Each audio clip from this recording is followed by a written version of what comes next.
যাকাতের অর্থ সম্পর্কে এখন আমি আলোচনা করব। যাকাতের অর্থ আরবি শব্দের বিখ্যাত গ্রন্থ লিসানুল আরবে বলা হয়েছে পরিচ্ছন্নতা, ক্রমবৃদ্ধি, অতিরিক্ত এবং প্রশংসা।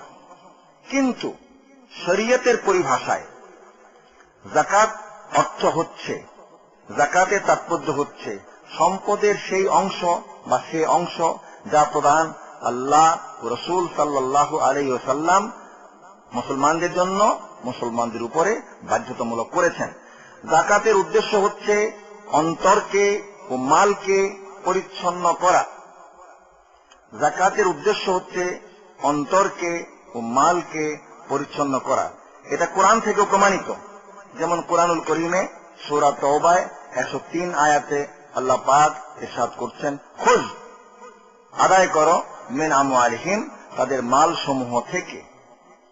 এই মিন আমওয়ালিহিম, তাদের মাল সমূহ থেকে, এই মিন শব্দটি প্রমাণ করে যে সকল মাল নিতে হবে না, সম্পূর্ণ মাল নিতে হবে না, মালের একটি অংশ নিতে হবে।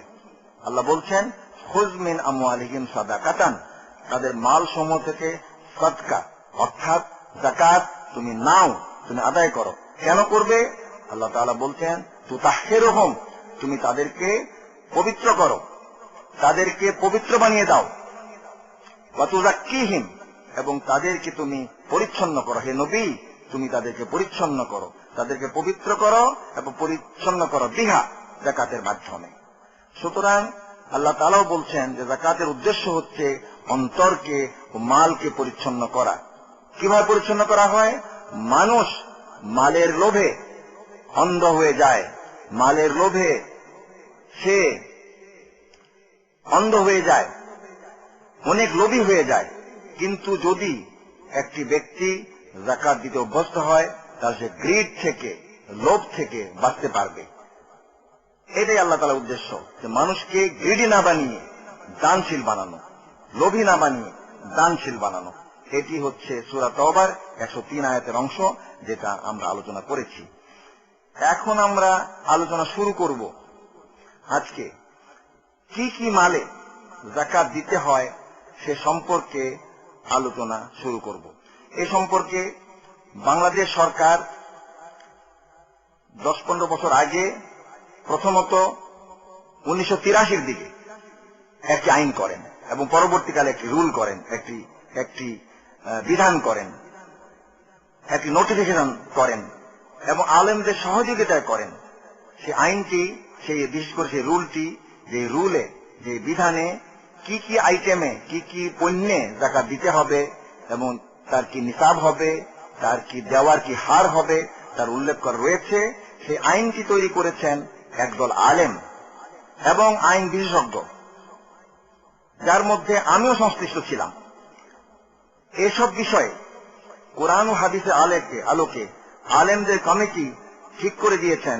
শুধু বাংলাদেশে নয়, পাকিস্তান ও অন্যান্য ইসলামী দেশেও আইন হয়েছে এবং সেই সব আইনের আলোকে আজকে আমরা একটু পরে আলোচনা করব যে যাকাতের আইটেম সমূহ কি, তার নিসাব কি, বা কি মিনিমাম পরিমাণ, নিসাব বলে সেই মিনিমাম পরিমাণ যা থাকলে পরে যাকাত প্রদান বাধ্যতামূলক হয়ে যায়, সে সম্পর্কে আলোচনা করব এবং হার সম্পর্কে আলোচনা করব। আইটেম সমূহের আলোচনার পূর্বে যাকাতের প্রযোজ্যতা সম্পর্কে, এর অ্যাপ্লিকেবিলিটি সম্পর্কে কোরআনের 3টি আয়াত উল্লেখ করব। প্রথম আয়াত সেটা হচ্ছে এই,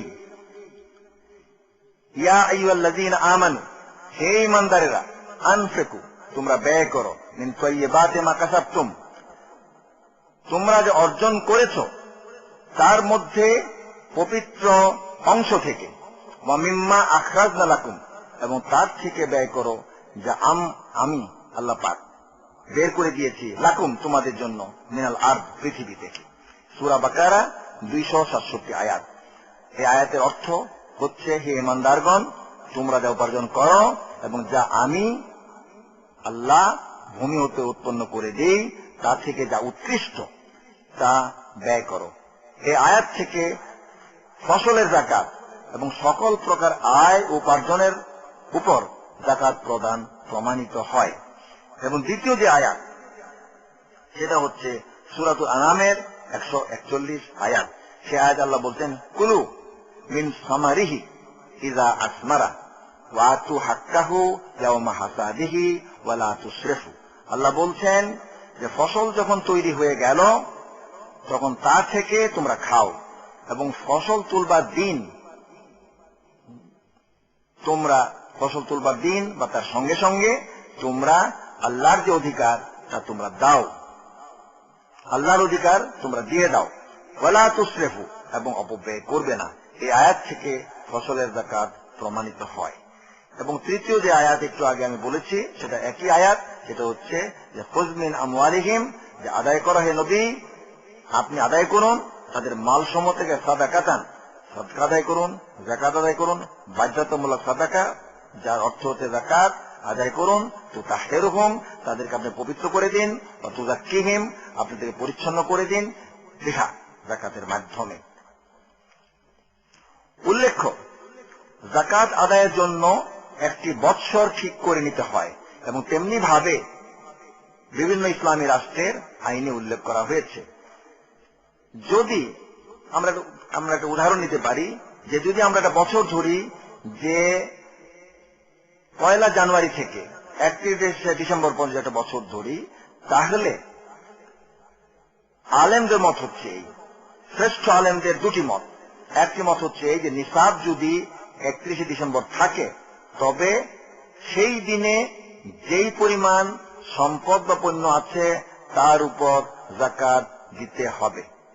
আর আরেকটি মত হচ্ছে যে 1 জানুয়ারি থেকে 31 ডিসেম্বর পর্যন্ত বৎসরে যদি প্রথম দিন নিসাব থাকে, মানে 1 জানুয়ারি, এবং 31 ডিসেম্বর নিসাব থাকে, তাহলে মধ্যবর্তী ক্রমবৃদ্ধি বা কম বেশি কোনো কিছু গণ্য করা হবে না। শেষ দিনের পণ্যের উপরে, সম্পদের উপরে যাকাত দিতে হবে। তাহলে আমরা দেখতে পাচ্ছি যে শ্রেষ্ঠ আলেমদের দুটি মতের দুটিতেই বলা হচ্ছে বৎসর শেষের একটি বৎসর ঠিক করতে হবে, এবং বৎসর শেষের দিনের পণ্যের এবং মালের উপর যদি নিসাব থাকে যাকাত দিতে হবে। একটি মতে বছরের প্রথম দিনের হিসাব নেওয়া হয় না, অন্য একটি মতে প্রথম দিনের হিসাবও নেওয়া হয়। এই জন্য আপনারা ইসলামের যাকাতের বিধান আল্লামা ইউসুফ আল কারদাবির বইটি আপনি দেখতে পারেন। এবং বছর যে 1 জানুয়ারি থেকে 31 ডিসেম্বর হবে এই কথা নয়। যেমন আমাদের দেশে সাধারণত বছরটি ধরা হয় 1 রমজান থেকে আরম্ভ করে শাবানের শেষ দিন পর্যন্ত। তাহলে আপনাকে শাবানের শেষ দিন যে পণ্য এবং যে সম্পদ আপনার কাছে রয়েছে তার উপর 1 রমজানে আপনাকে যাকাত দিতে হবে। সেটা আপনি 1 রমজান দিতে পারেন, বা 1 রমজান থেকে আরম্ভ করে রমজানের শেষ দিন পর্যন্ত দিতে পারেন, তারপরেও দিতে পারেন। পরিস্থিতির উপর তা নির্ভর করবে। সেই পরিস্থিতি সমূহ আপনি জানার জন্য যে বইটির কথা আমি বারবার বলছি সেই বইটি আপনি দেখে নিতে পারেন। এখন বিভিন্ন দেশের যাকাতের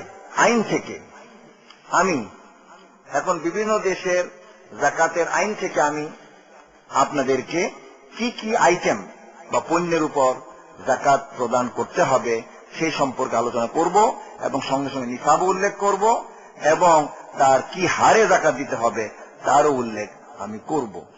আমি কিছুটা ইংরেজিও ব্যবহার করব, যেহেতু মূল আইন আমি উল্লেখ করব, এবং সঙ্গে সঙ্গে বাংলায় তা বলে দেব।